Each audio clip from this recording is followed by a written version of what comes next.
The first thing I wanted to talk about was because the summer solstice is a great pagan celebration, and because I think we self-consciously celebrate it with the sense that we are participating in something which goes slightly against the grain of the dominator culture in which we're embedded, and because that culture has made a paragon of reason, I thought it might be fun tonight to just talk a little bit about reason and intuition and the forms and the politics that attend each. So let me dig into this a little and think aloud. Reason, which is always held up as the path to true understanding, has two forms. They are called deduction and induction, and all forms of reason can be subsumed under these two types. Now, deduction, which is considered the stronger form of reason, is called reasoning from first principles. And it works like this. You start from an idea which cannot be proven. You accept it as given, and you reason outward from it. An example that is familiar to all of us would be Euclid's elements of plane geometry. You start with what appears to be an incontrovertible truth, or what we agree appears to be an incontrovertible truth. In the case of Euclid, propositions such as parallel lines never cross, never meet. Well, you can imagine a railroad in your head and run your mind along it to infinity, and then you've inspected the infinite railroad, and lo and behold, at no point did the rails cross. So you accept this as true. Then you can reason from it. Now, in the case of the Euclidean proposition that parallel lines don't meet, you test the truth of it by carrying out this imaginary inspection of the items involved and verifying that the statement appears true in all cases that you can imagine. But other branches of human knowledge also use deduction. Interestingly enough, theology. So theology reasons like in the following manner. God exists. This is perhaps not Christian theology, this is a generic theology. God exists, because Christian theology would seek to go further back and prove, in some cases, such as in scholasticism, that God exists. But let's just start with the given assumption that God exists, and then a second assumption, and God loves us. Given these two assumptions, then deduction goes to work and elaborates an explanation for why we are not with God, how we can get to God, and so forth and so on.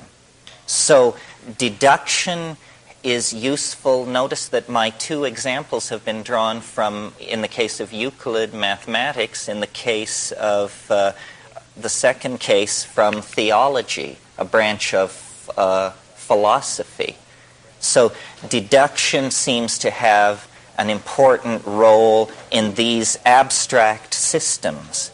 But remember, I said it was one of two forms of reasoning that are ordinarily dealt with. Now, the second form of reasoning is, to my mind, more interesting.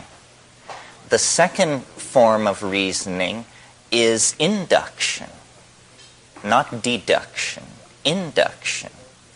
And induction, for those who believe in it, is thought to be, without doubt, a superior form of reasoning to deduction, because it leads to a control and a manipulation of real consequences in the world.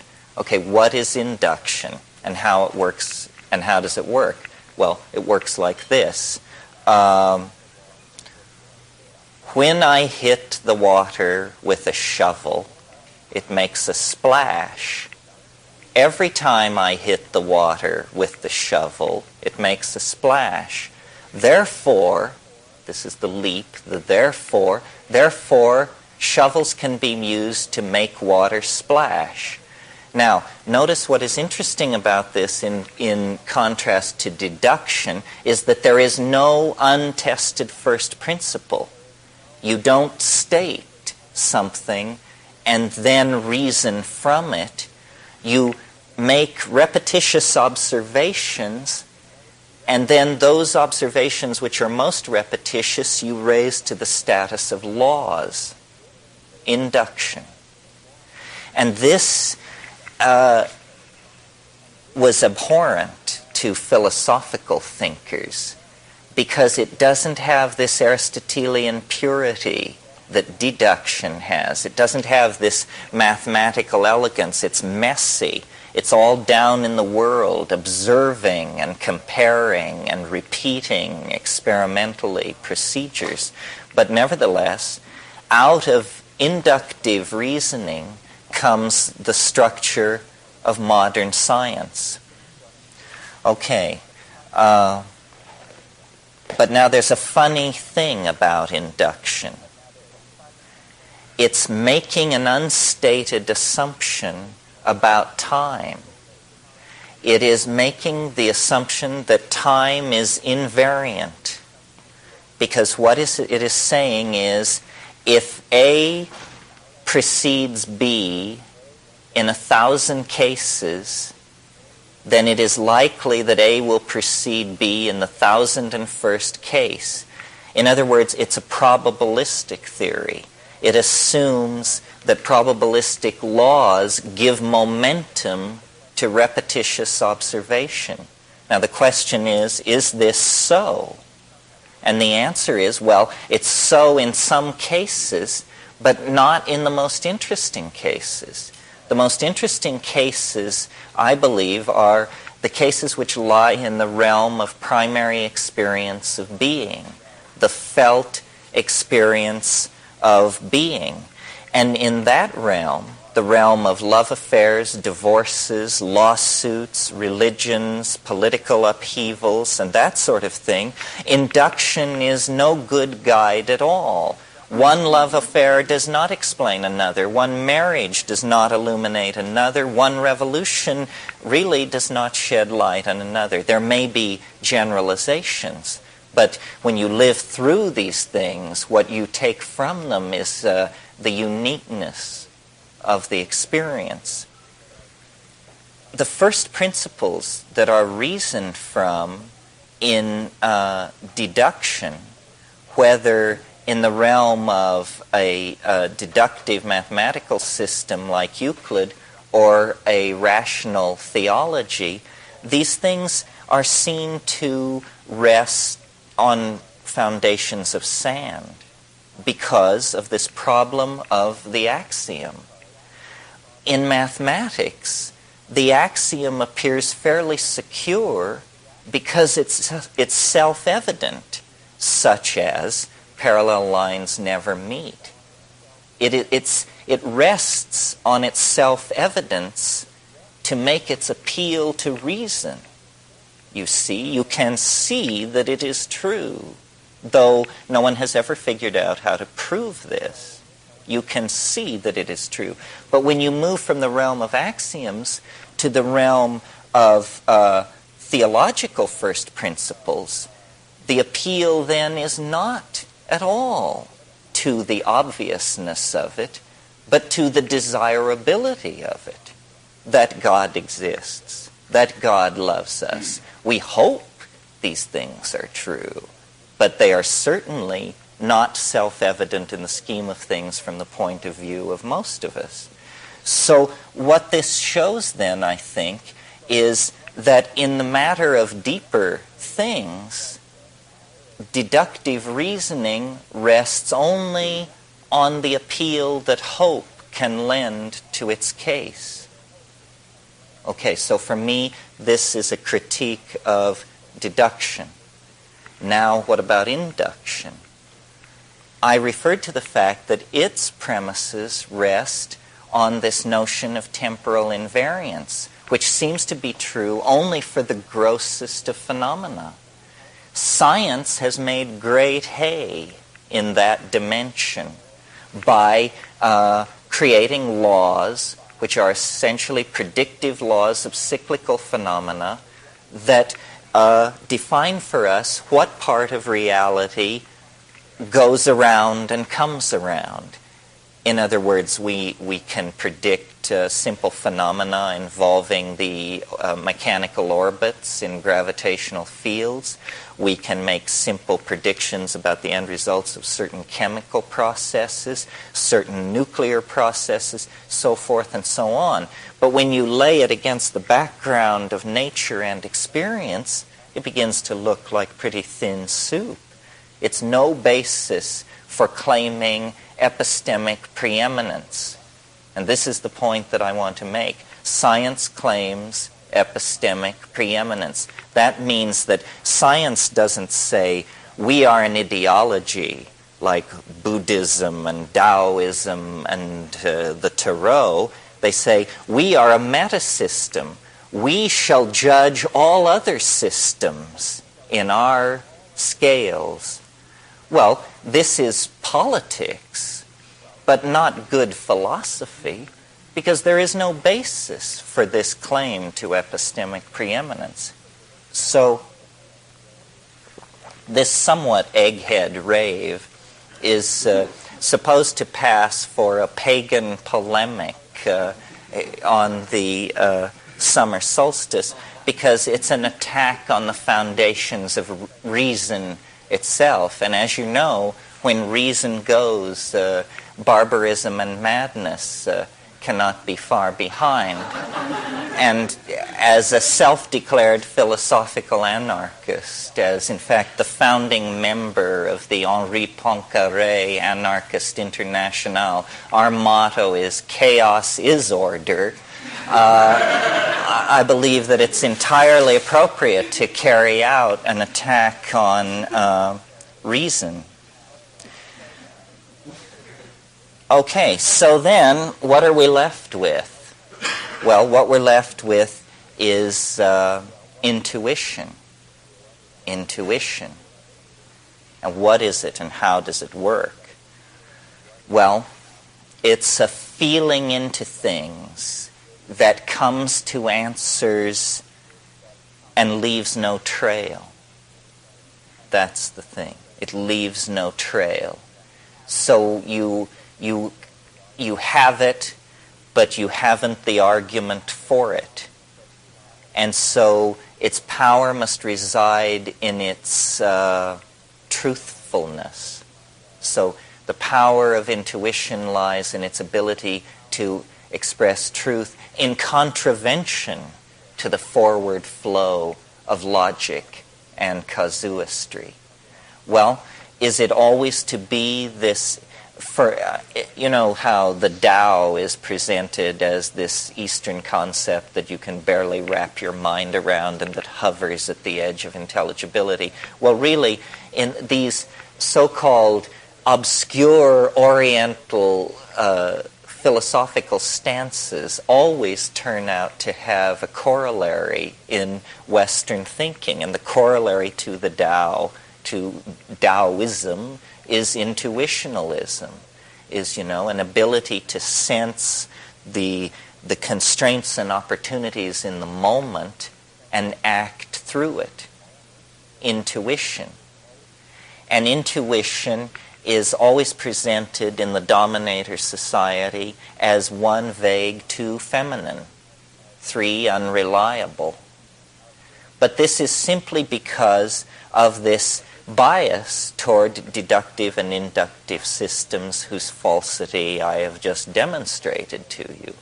In fact, in the felt domain of experience called living, Intuition is how most of us, even the most self-defined as non-intuitional, are operating.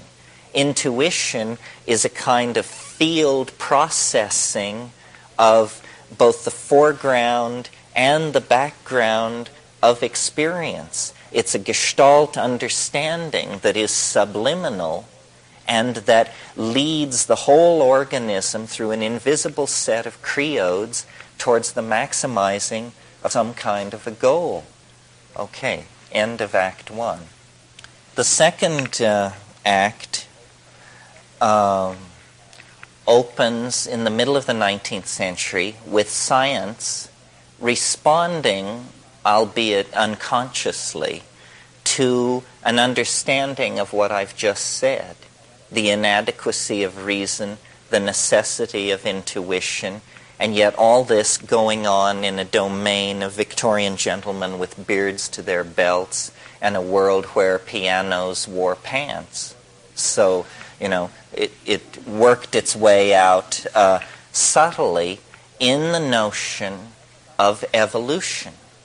And evolution is a very interesting concept that even those of us who profess to believe in it, I think, don't fully grasp, what comes in this package. We all are taught that in the 19th century, a great struggle was waged between science and religion because science had the audacity to suggest that human beings were descended from the great apes. And we all know who took what sides and the kind of polemics that were raised. And we all know the happy ending of this story with the great triumph of modern evolutionary biology. However, that, to my mind, looking at it from the point of view of a philosopher, is all sham. Or it's like the 11 o'clock news version of what actually happened. That's how rather silly people understood the great intellectual watershed struggle of the 19th century. That is not, in fact, what it was about. That's not what it was about. The outrageous assertion of the evolutionists, of Darwin particularly, and his school, was not that human beings were descended from the great apes. In fact, the outrageous assertion wasn't even contained in the part of the manuscript that was called The Descent of Man. You recall it was called The Origin of Species and the Descent of Man, and where the real kicker was lodged was in The Origin of Species. Why? Because Darwin set out to show that nature could be the product of processes without purpose. That was the bit that brought the roof down. Ordinary people couldn't understand this. This is called the so-called teleological issue. But this is what brought the Christian church roaring to its feet in confrontation with evolutionary biology. The assertion that nature could be accounted for by processes that were not guided toward a higher end by a higher power, that simply random molecular processes and then pressures of environmental selection could cause to come to be animals, plants, and ultimately human beings. But the fight was over teleology. The fight was over whether or not the universe has a purpose toward which all creation moves ineluctably, or whether nature is what the Darwinists called it, which was trendlessly fluctuating. Trendlessly fluctuating. So it was an attack on God, not the divinity, not the divine status of man. That was peanuts in this poker game. It was an attack on the need for God per se as an efficient cause in the machinery of universal being? Well, it's a very interesting question and a very interesting struggle, because we are still caught up in it. American transcendentalism, while all this was going on in England, American transcendentalism was exploring the transcendental realms of the human spirit cast against the background of the American landscape. And this question of the telos in nature was, to make friends, lifelong friends, into enemies and sunder families. Alfred Russel Wallace, who was the co-discoverer of evolution with Darwin, really preceded him. He had a fever. He was a professional butterfly collector, as I was once in my youth. And on the island of Ternate in eastern Indonesia, Wallace fell into a malarial fever. And at the height of this fever, he wrote down a page and a half of scribbling, which, when he came down from this illness and read it, it seemed to hold up. And what he had discovered was what all biology was seeking, what he called the solution to the problem of the species. And he looked at this thing, and what it was a description of natural selection. And it seemed to work. Well, Wallace was from the lower classes, had made his living in England as a surveyor, was essentially a field biologist because he was not accepted by the gentleman scientists of England. He didn't know where to turn, so he fired off a letter to the only person he could think of to ask, who was the greatest biologist of the day, Charles Darwin, at home in England in his garden, working over 20 years of notes on the problem of the species. When Darwin got this letter from this unknown character, postmarked Ambon, Dutch East Indies, and read it, he paled visibly. And he went to his friend, Sir Charles Lyell, who was the greatest geologist of the day, the proponent of catastrophism, and was to develop into one of the great defenders of Darwin's theory. He went to Charles Lyell and said, I've been working 20 years on this idea. This came in the post. This is it. It's all here. And Lyell said, don't worry, my friend. We will schedule 2 papers to be delivered at the Royal Society. They will be delivered on the same evening, and yours shall be first. And so it was. And so it comes down to us as Darwin's theory of evolution. But in fact, in a way, for philosophical purists, it may have been better that way. Because Wallace, who was in many ways a deeper thinker than Darwin, was a Fabian socialist, was fascinated by paranormal phenomena, as well as being interested in electricity, biogeography, anthropology, truly one of the last of the great polymaths. Wallace was unable to take the final step on the question of teleology. And he said, I cannot believe that random processes ameliorated by natural selection can give rise to a creature such as man. So this was the break in the 19th century. And it arises out of the earlier foundation of the struggle between intuition and reason. I mean, I think our intuition must place us in Wallace's camp, that there is a telos of some sort. There is an omega point toward which all creation, however unsteadily, moves. And it is because of this omega point that we do live in a cosmos and not a chaos, not simply a raging confusion, but something that is structured and ordered. Well, in spite of the fact that evolution was seeking to serve the most rigorous scientific desires to exclude teleology and to exclude God from the process of the natural world, it introduced a bizarre concept which cut against its own purposes. The concept is a kind of progress in nature where previously none had been, so that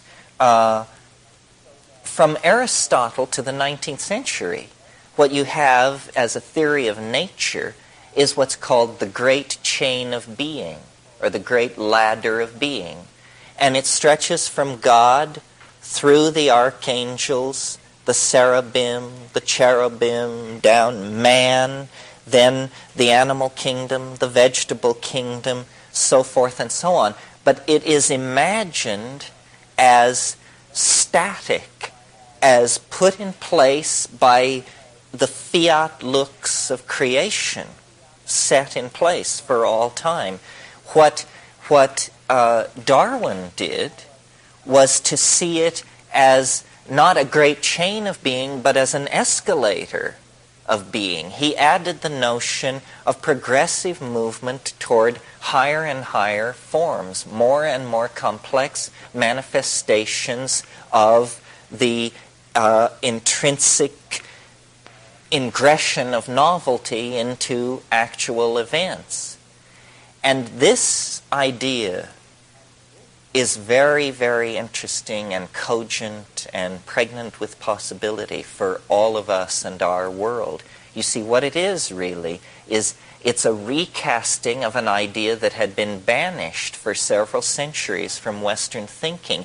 It is the alchemical idea that nature is driving to perfect itself. This was what the alchemists believed. They believed that through time, lesser metals became gold, and that what the alchemist was trying to do was to compress time. He was trying to catalyze a natural process so that what took thousands, in their imagination, of years in the body of the earth could be compressed into days or weeks in the alembic of the alchemists. Well, as science defined itself throughout the 17th and 18th century under the impetus of Descartes and Kant and all of these people, this notion of the world as a distillate apparatus was given up. But it returns in the idea of evolution, and we inherit it in the social world. Now, this is a delicate point. There is something called social Darwinism, otherwise known as fascism. Social Darwinism uses a very vulgar understanding of evolutionary dynamics to justify class oppression by saying that it must be right that some people have their foot on other people's necks, because isn't this what nature is about? Struggle of the fittest and survival of the longest fang, the swiftest claw, the sharpest tooth. Well, the answer is no, absolutely not. This rests on an understanding of nature that was in vogue 150 years ago, that is not in vogue now. That's what you see when you look at nature in the human dimension. But when you analyze nature as an integrated system of chemical reactions, gene transfer, catalytic self-regulating activities, hypercycles of energy, nutrients, and metabolism, when you analyze nature from that point of view, you see that it seeks to maximize cooperation, connectedness, mutual interdependability, is the thing which holds the whole thing together. And the species that is most successful is not the species that can dominate all others. It's the species that can make itself indispensable to all others. Look at the evolutionary success of the bacteria. You know, they settled in for the long haul, and no higher form of life can operate without them. And so the possibility of bacteria becoming extinct is laughable. I mean, they'll be the last to go because they have made themselves indispensable. This idea then of evolution has strongly entered the human world, and science hates this. I had somebody once say to me, if it doesn't involve genes, it ain't evolution. And you should not use the word evolution to describe progressive change. They didn't like that. They said evolution is a technical term used by biologists, and it applies to genetic material only. Books do not evolve, social systems do not evolve, corporations, relationships do not evolve. This is a misuse of the word. Well, since then, evolutionary thinkers like C.H. Waddington, Eric Jantsch, Wes Churchman, Paul Feyerabend, Irvin Laszlo have, I think by the sheer force and volume of their writings, overwhelmed this notion and reclaimed evolution as a much broader concept than it was understood to be in the 19th century. Evolution is now understood to be the triumphant march out of chaos into order, connectedness, self-expression, and self-reflection that begins with the first moments following the Big Bang. In other words, we have we have atomic evolution. Evolution of atomic systems as electrons settle down into stable orbits. We have chemical evolution into more and more complex molecular forms, which finally become polymers. These polymers further evolve into complex intergetic systems capable of self-replication, motility, and eventually, the writing of operas. So what we see when we look at the universe is that you have to be blind to this progressive tendency that has worked its will with the random plasma of pure electrons, with the chemistry of stars, with the molecular chemistry of primitive planets, with plant and animal life, with human epigenetic coding systems, carving, dance, ritual, vocalization, magic, and this process proceeds right up into the 20th century with this phenomenon that we all give some credence to, the notion that we are living in a period of compressed time. Well, so what are we to do with that? I think what we have to do is begin then to design this process. It is now moving fast enough that it is within the ken of each one of us to see progressive consolidation of change taking place in the world around us. We as human beings, I think, are destined to be the design and control element in this thing, in this global Gaian process. Never mind that we have done it so badly up to now, because now, meaning the 20th century, is a completely different kind of epistemic world than any world that preceded it. And to the degree that we can shed the inherited behavior patterns of previous centuries, previous cultural styles, and actually take hold of the tools present at hand, we can guide and control this evolutionary process. Culture as it is, in a sense, the software of the infrastructure of the global civilization, which is the hardware. We don't need to make major design revisions in the hardware. The hardware is how we produce and move around food, how we produce energy. The major restructuring there is simply a matter of cleaning it up, making it more efficient, less toxic, less enslaved to the notion of making a buck, more enslaved to the notion of serving human needs. So the hardware structure can be pretty much redesigned along the lines that are clear to even the engineering mentalities among us. What is not so clear is that culture can be redefined as software and radically rewritten so that it runs much more smoothly. Now notice that I did not say that we were software or hardware. We are neither. We are the user. And this is the important thing to remember. We are not scripting ourselves into some kind of machine future. We are designing the future that we want to have rather than allowing the blunders of our grandparents to dictate the kind of future we will have. We're very late waking up to the necessity for this. This is because we tend to operate along very short-term goals. It's very hard for us to put in place a project that looks 40 or 50 years ahead.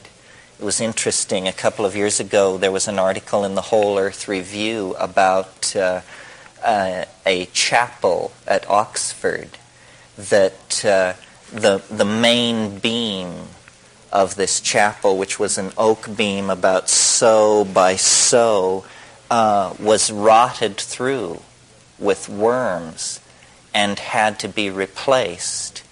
And it was no problem because 800 years ago an English king planted an oak tree that was to be grown for the specific purpose of replacing this beam when it should need to be replaced.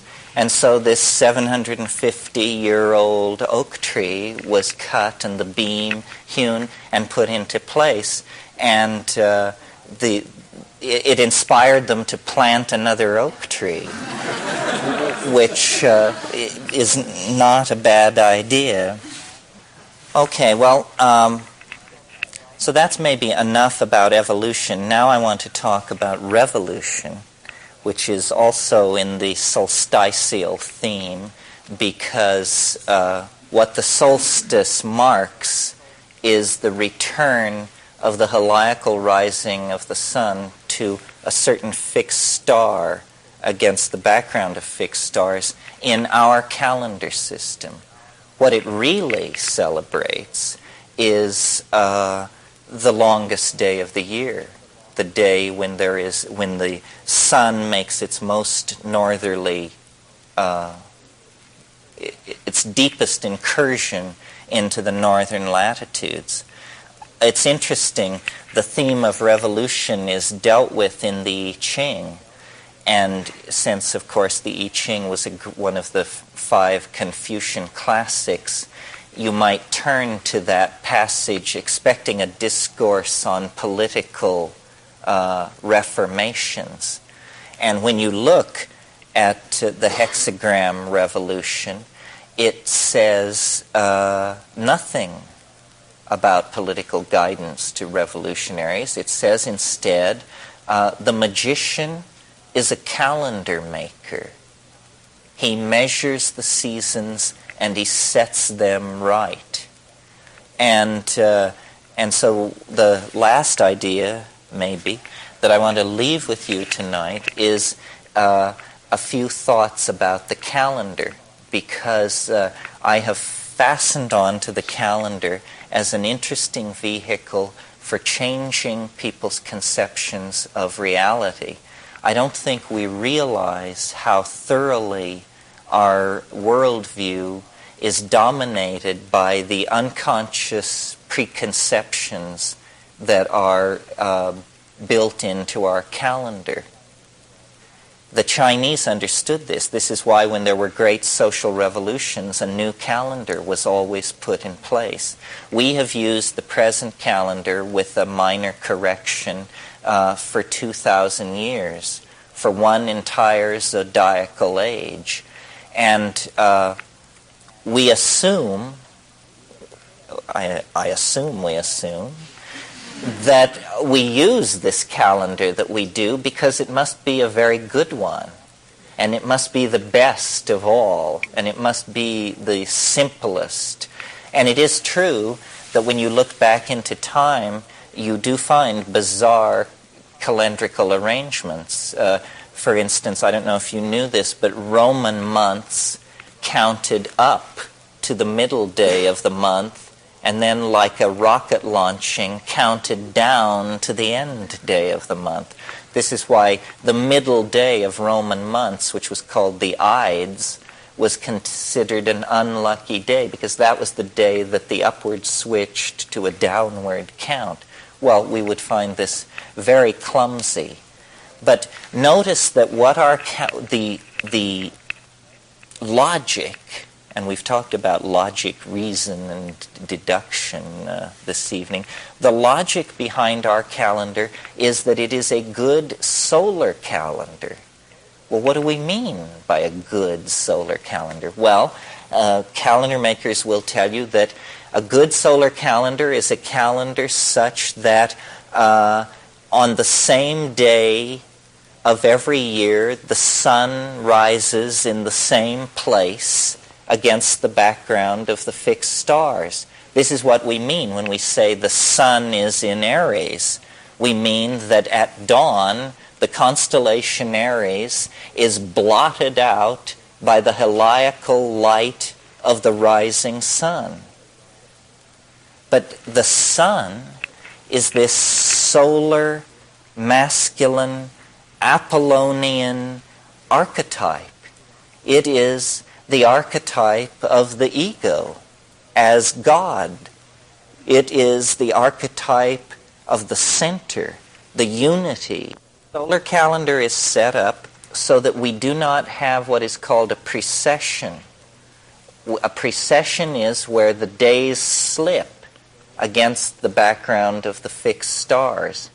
The notion of our calendar is that it is an agricultural calendar, and we want our great agricultural holidays to always fall in the times of harvest and planting.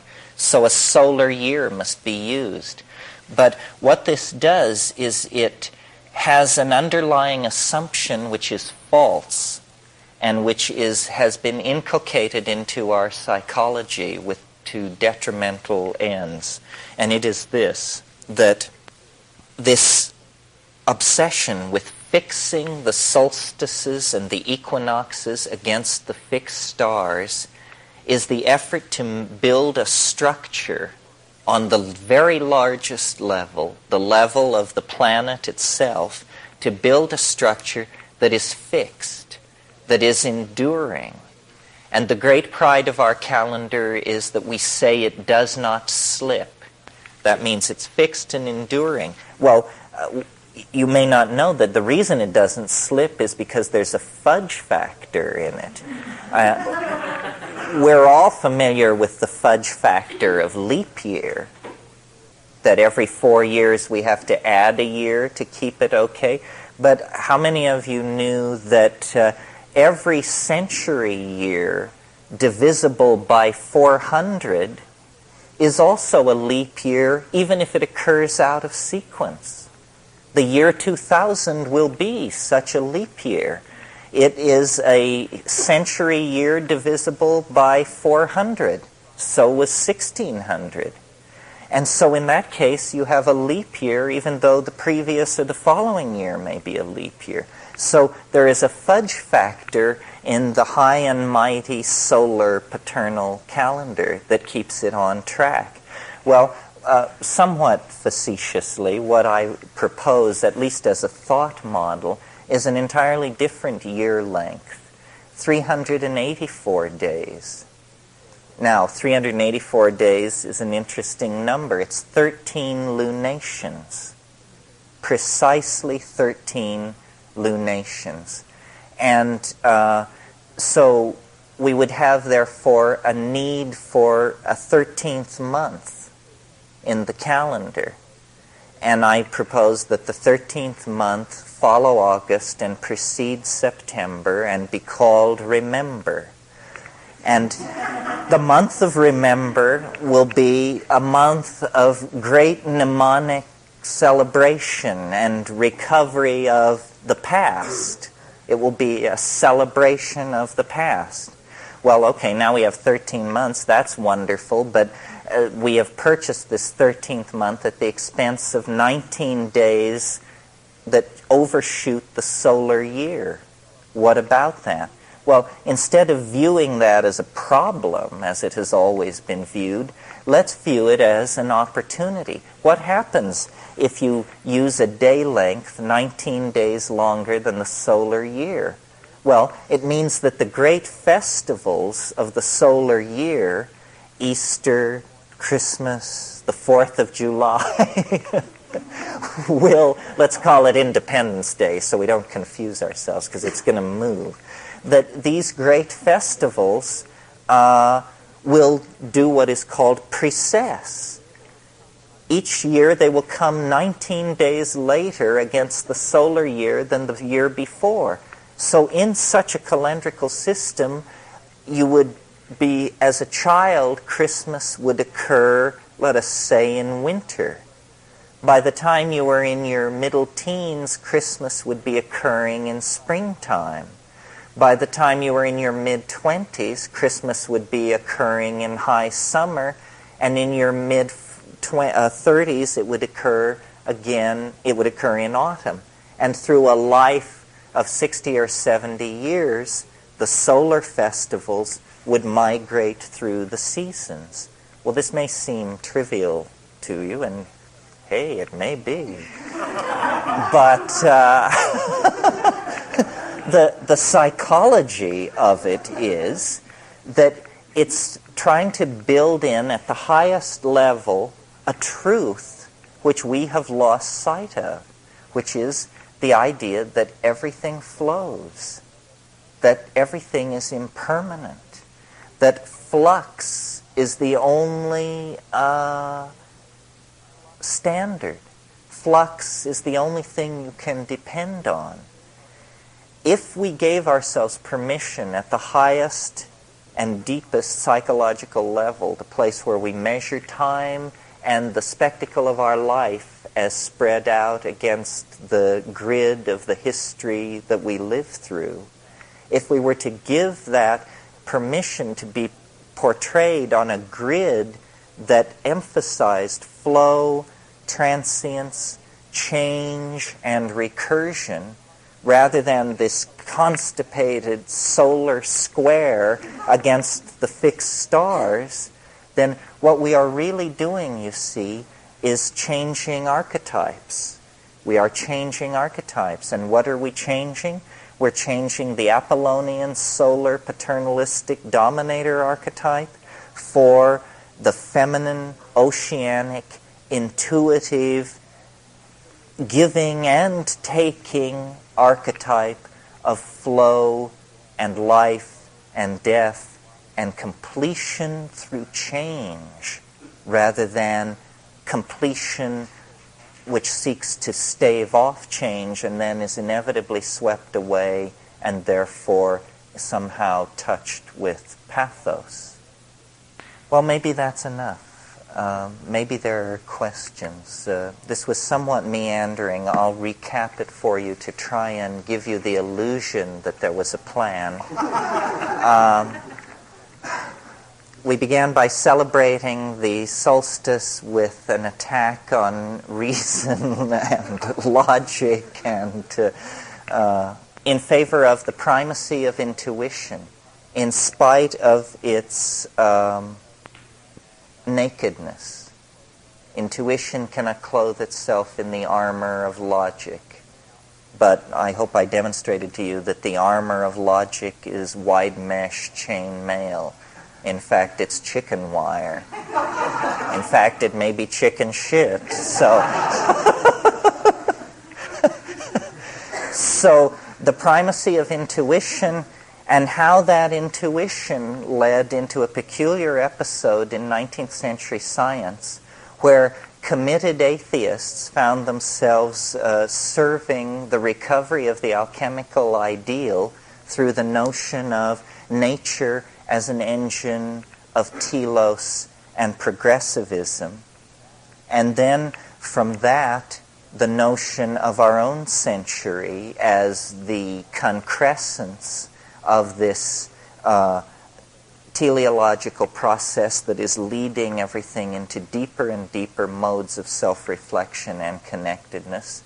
And then finally, to put the snake's tail in its mouth, to return to the theme of the solstice, and to offer again a counterpose to the calendar of reason, the calendar of solar paternalism, to offer instead a potential calendar in celebration of flux, change, growth, and feminism, which are the values that are going to have to be maximized if we are going to open a dialogue with our souls and the soul of the planet, and save ourselves from the lethal momentum that so many hundreds of years of dominator culture have imparted to the machinery of our civilization. I mean, we must awaken, and these little probes, games about logic and calendars and shifting perspective on these various issues, this is just a way to promote cognitive activity, to say, the path out of the selva oscura, the path out of the dark wood in which we find ourselves, is cognition, thought, getting smart fast. We have to dance, sing, calculate, and drum our way out of the circumstances into which we have fallen. And to the degree that we can celebrate the irrational, the feminine, the unconscious, the transpersonal, and even the psychedelic, to the degree that we can celebrate these things, we are giving permission for the order that is in nature to manifest. The plan wants to come to be. We have to get out of the way. And what that means is all the tricks in the book to diminish ego as a cultural ideal. I mean, ego is not a male problem, it's not a yuppie problem, it's not a white people problem, it's just a problem.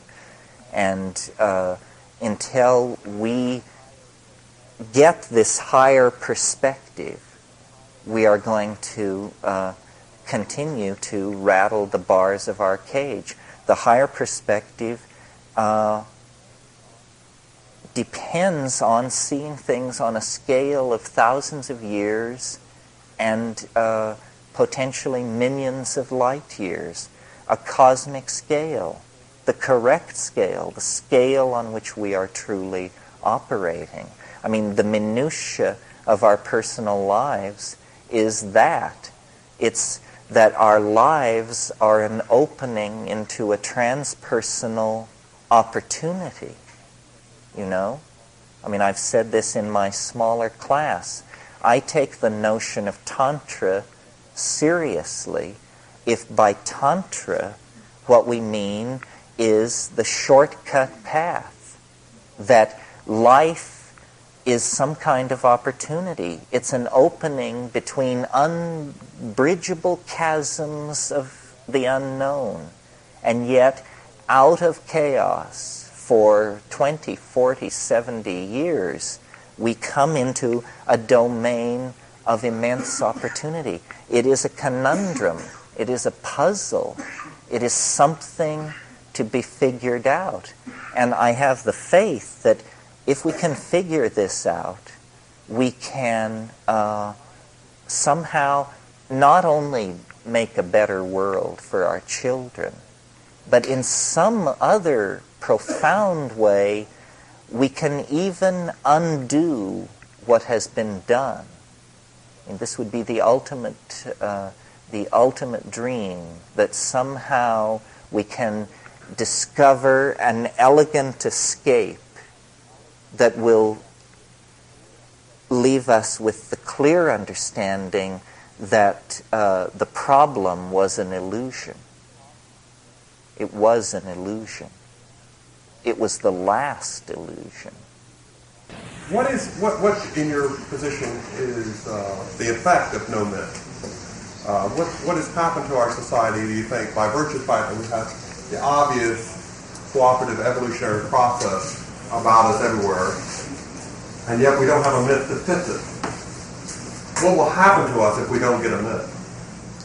Well, we do have a myth. We just don't call it that. I mean, our myth is the Faustian myth that reason can wring the secrets from nature and thereby make man a god. And this is the myth of modern science. All of the alchemical dreams of the 16th century, transformation of matter, prolongation of life, so forth and so on, have been achieved by 20th century science.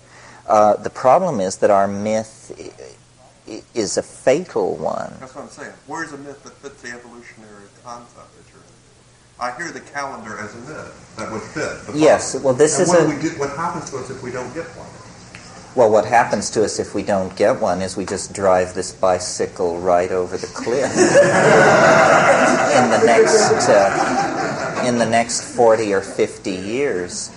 The myth that is trying to be born in science, and it has to be born there because that's the dominant church, the myth that is trying to be born in science is the rebirth of the spirit. The spirit has been banished from science, and not that long. Don't think that it's been that long.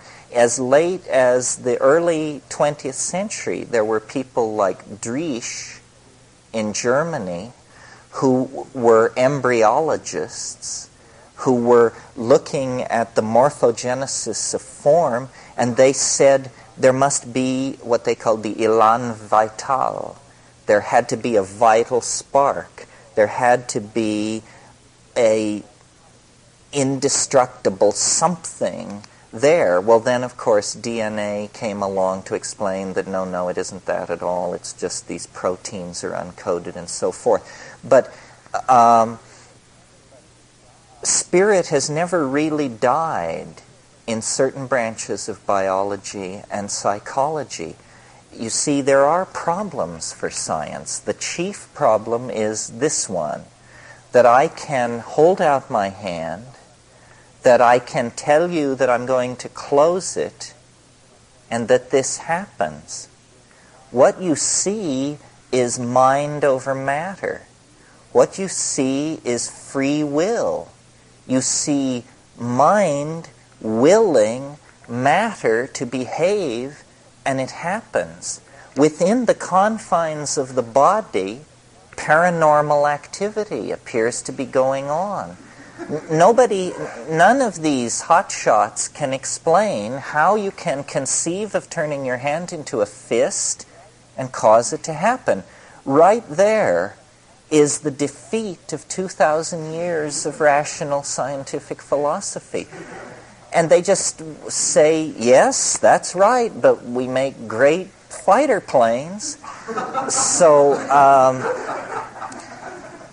I see Rupert Sheldrake as very important in the process of building a new scientific myth, because what he is saying is, on one level, completely outlandish. On another level, he completes a program that has been going on since the 1850s. Tonight I talked about biology and evolution, but there were parallel events in the 19th century going on in the field of the study of magnetism and electricity. And people like Faraday and Helmholtz and James Clerk Maxwell were discovering fields. Well, fields are extremely sort of metaphysical phenomena.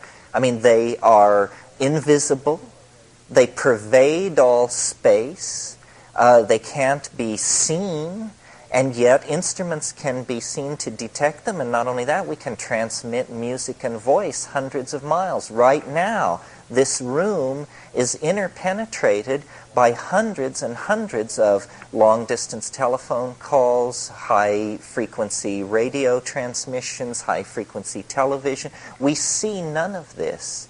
If you had told someone in the 1850s that in the 20th century people would live in an ocean of invisible vibrational energy carrying messages over thousands of miles, they would not have believed it. Sheldrake is simply saying that the part of reality that science has hitherto been unable to account for is going to have to be accounted for by adding a field into the already allowed fields, which are the electromagnetic field, basically, the electromagnetic spectrum.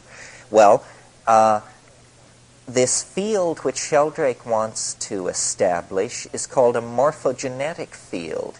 It means that somehow the history of this glass is attendant upon it. The history of the glass has followed it here this evening, as has the history of the pillow and your history, and that we are in fact not, that the past is present in the present, that in fact the present is somehow a cascade of effects coming out of the past, not along the lines of causal declension, cause and effect, but also in this other way. And I think that there's a lot to this, and I think that eventually Sheldrake will be heard. As yet he's unable to stride to the blackboard and write the equations for the morphogenetic field, but this could come in time. And when it does, it will elucidate the hidden dimension that so bedevils our understanding, because it will explain why things are as they are. That they are as they are because they are a wave front out of the past meeting the boundary constraints of the present situation. The whole, my own personal effort to restart a dialogue on the psychedelic issue is because I believe that psychology has reduced its field of expertise unnecessarily by seeking to see everything as an adjunct to the functional or dysfunctional human personality. In other words, we don't know what the mind is. The notion that it arises out of the brain is something that the reductionists hypothesized with Sherrington in the 20s. My God, they've had 60 years to make good on this, and they've gotten nowhere. You know? How long do you beat a hypothesis before you proclaim it a dead horse? You know? Same thing with molecular biology. I mean, DNA was decoded in 1950, 35 years ago. And, you know, has molecular biology taken a significant step since? I mean, yes, I know about operons and all that stuff, but that's really the details. No understanding of the mechanisms of life have emerged out of reductionist biology, and no understandings of the mechanisms of mind, thought, and cognition have emerged out of reductionist psychology. So what we're going to have to admit, and this is a tough thing, but this is what goes along with intellectual revolutions, is the inadequacy of the present models. And the paradigm reformers are in for big trouble, because these paradigms can't be reformed. These paradigms have to be junked. It's junk. It's worthless. I mean, it's fine if you want to make fighter planes, but what does that prove about your knowledge of the nature of being? It doesn't prove anything. It's just a cultural artifact.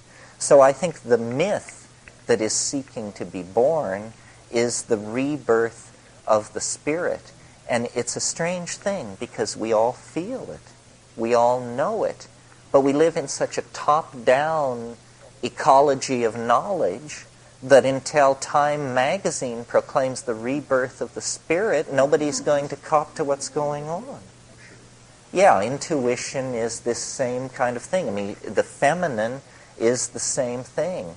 I mean, I don't want to burden this group because you haven't stuck with me over days and days, but what I'm saying in my, what I think of as course, is that we had a symbiotic relationship as recently as 20,000 years ago with a vegetable mind, an organized entelechy, a goddess, a spirit, whatever you want to call it, a mind that was brutally truncated. Our symbiotic relationship was brutally truncated by climatological and historical factors that caused us to fall from that state of grace, ecological balance, symbiosis, into, you know, the wandering herd of car thieves that we are. And our ennui, our existential discomfort, our angst is a product of this severing of our relationship to spirit. We are the children of a dysfunctional relationship that we have to bring to the surface. And you know, if you are what I imagine an ordinary person, this will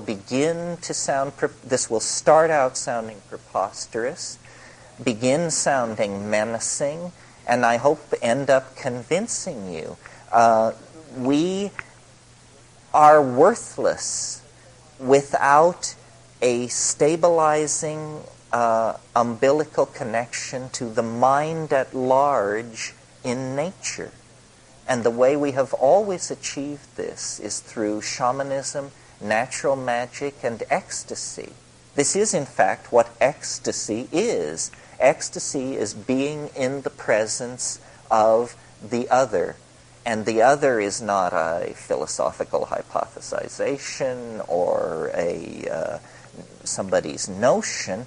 The other is the thing we share this planet with, that we as a culture have not glimpsed for 1,000 years because we've retreated into walled cities and walled languages and walled idea systems.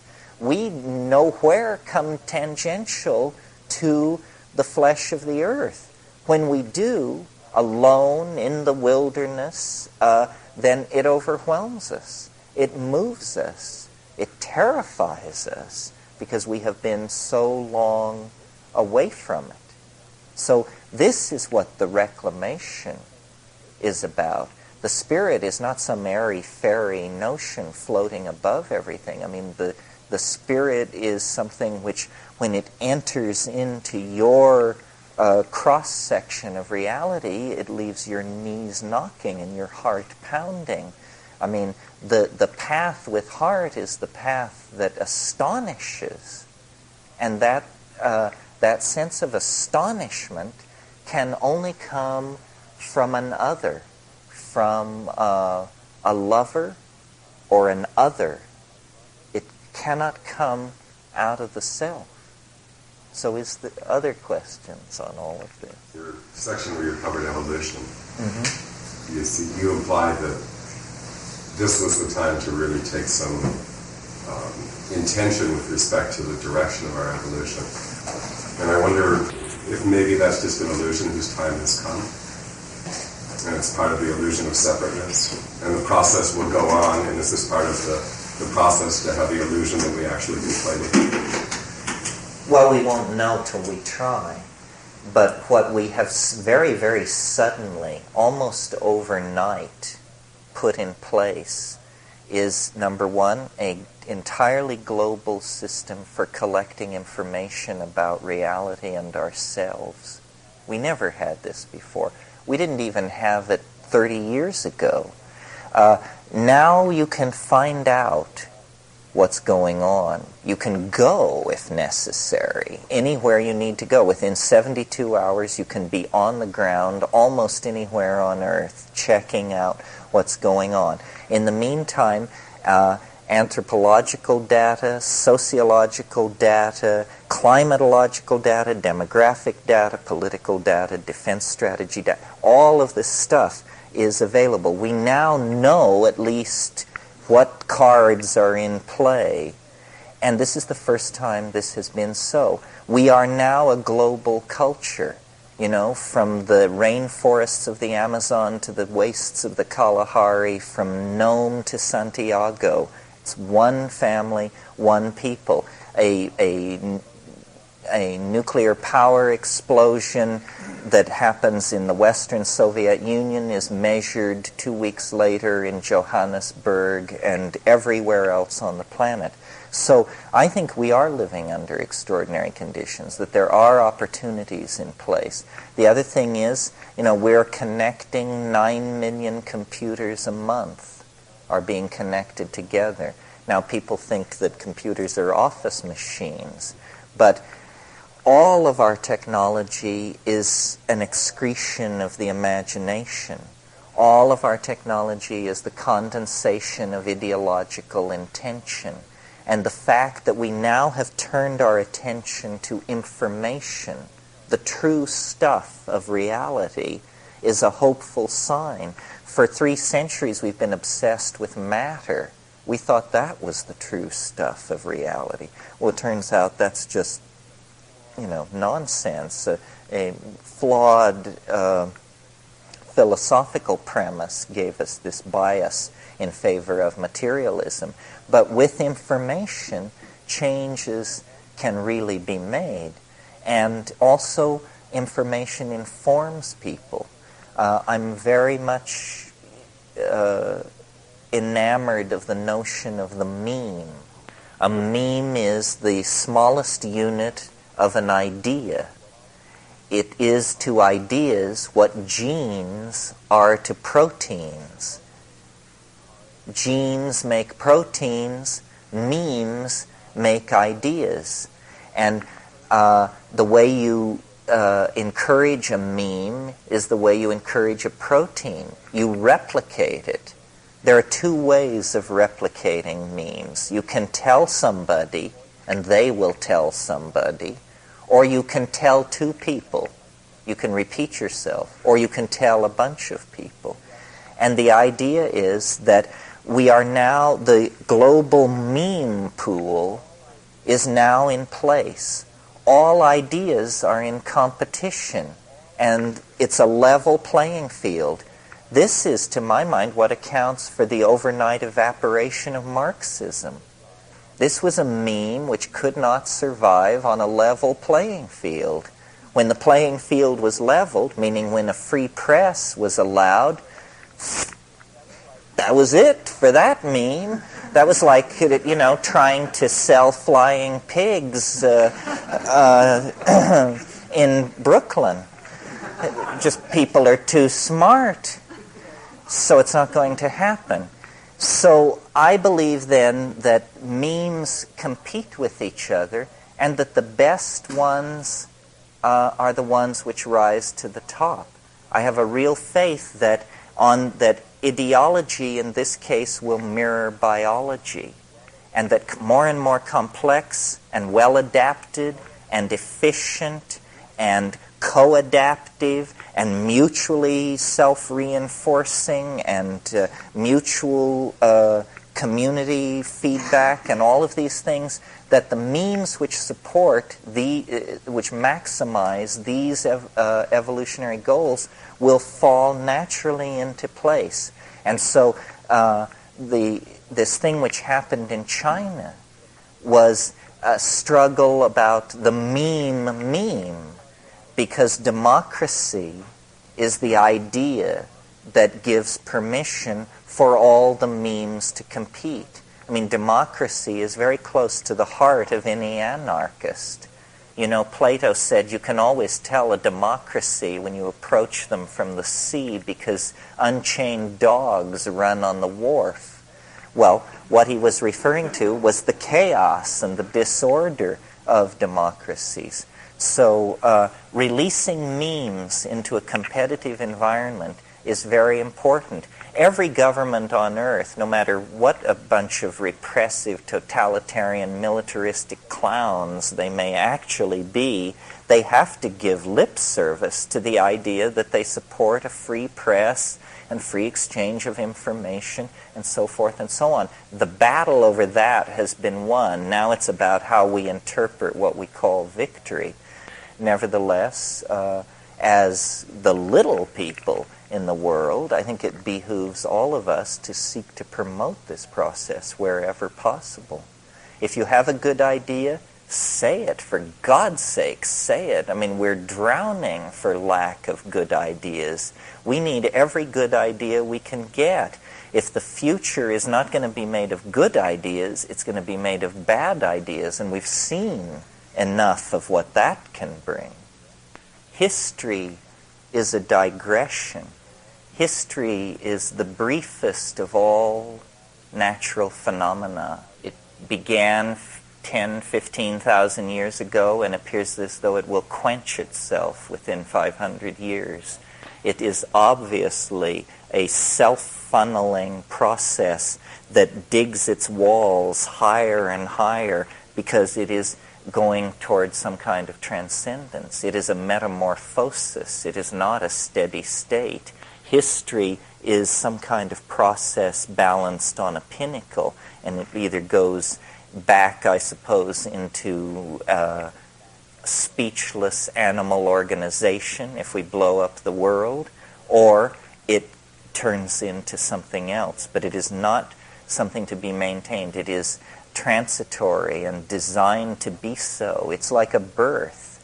It tears the planet apart. It contorts the people undergoing it. Before it's over, the heavy metals are ripped out of the surface of the earth. The forests are cut down. This thing happens, and then let us hope it is over, and we go to some less materialistic, less destructive phase. This is why, the question that the psychedelics raise for each of us as individuals is the question that the culture is going to have to answer collectively in time as well. It is, what are we when we can be anything we can imagine? I don't know. I think we are surrounded by mystery. I think the psychedelics, because they enlarge the dimension of mind, they bring the mystery in close. They allow us to contemplate possibilities that we would never have contemplated because they give us the power of the imagination and the data. How can we take these new datum that enter experience and integrate them meaningfully into ourselves? Well, I think that the way you do this is by realizing that the drama that is unfolding must be a human drama.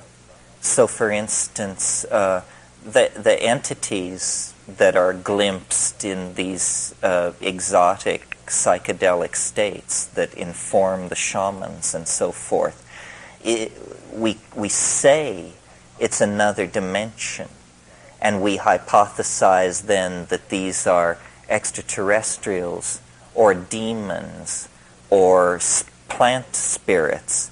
We never face the fact that to redeem our own anxiety, they have to be something more than plant spirits. They have to be something more than demons. They have to be something more than friendly extraterrestrials. My own private opinion about this is I think that what psychedelics in these high-dose, correct, setting situations carry us into is an ecology of souls. This is what we're seeing. I mean, if that's not a shocking enough way of putting it, how about this? What we're seeing is the dead. Those people, those things in that place are our ancestors. It's as though there is an ecology and a cycle of energy that reaches beyond visible life. There is an ecology of many dimensions, that life is transformation into a transcendental realm, that those self-transforming jeweled elf machines that are manufacturing the talking Fabergé eggs and the liquid crystal lattices of multiple fractal dimensions, those are dead friends. These places lie just over the hill. This is what is meant when it's said that shamans know how to pass through the doors that the dead pass through daily. That the adventure of being, I think, is not going to stop with saving the rainforest or feeding everybody or going off to our tourists. That the adventure of being persists through time. This would explain the freakish immediacy and the weirdness, the charge, the numinosity of the contact in hyperspace.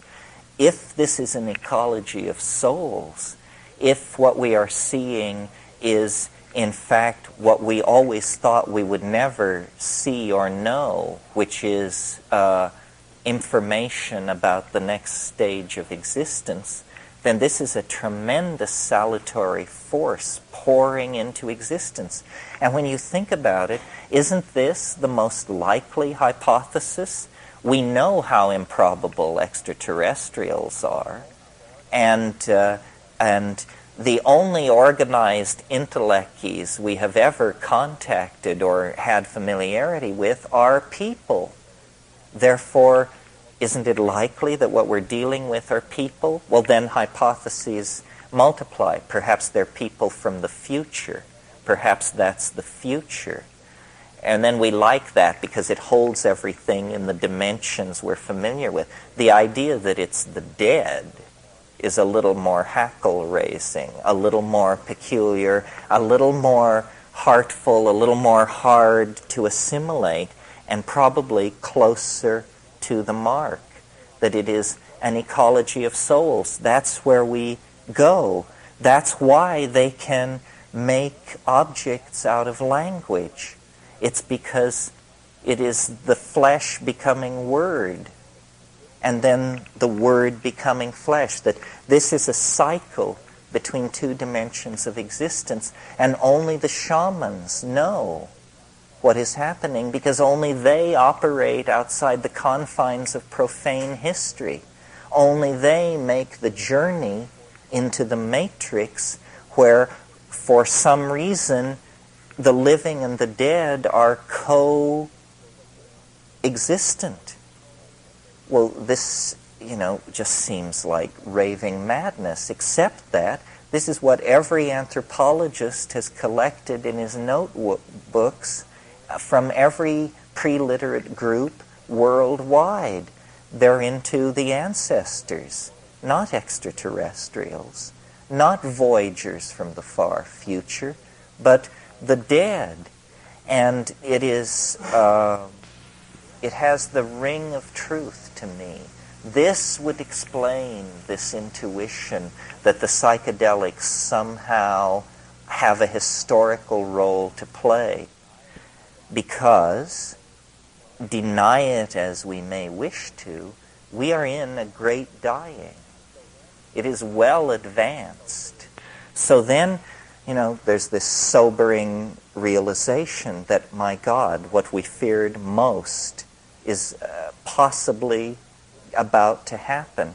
Well, then, if we believe in the Tao, if we believe in the unobstructed unfolding of things from the first moments of the universe, then what we have to do is take hold and face the music. And I don't think it's that bad, but I think there's a hard swallow in the transition. There is a leap into this other possibility. So it is not simply an opportunity for a political revolution or a social revolution or an ecological revolution. It's all that.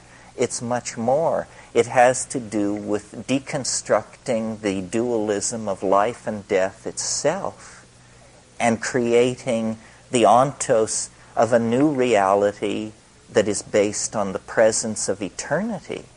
That's what eternity is. Eternity is the present at hand hyperdimensionally beheld, and it is found to be a domain of magic and caring and mystery that mingles life and death as the only possible way of overcoming the contradiction. It has always, in hindsight, appalled me when I go into the truly deep psychedelic places, how casual one becomes about death. Not that you seek it, but that it seems almost a trivial issue, because these two things are seen to be all of a piece. There is continuity, but there is astonishment. We do not recognize ourselves. The shaman alone has the privileged vantage point to know what he beholds. And I think that's how we define where we are on the shamanic path. Do you know what you behold? I mean, some people come down and say pretty pictures. Other people come down and say dancing mice, hieroglyphs. Do we know what we behold?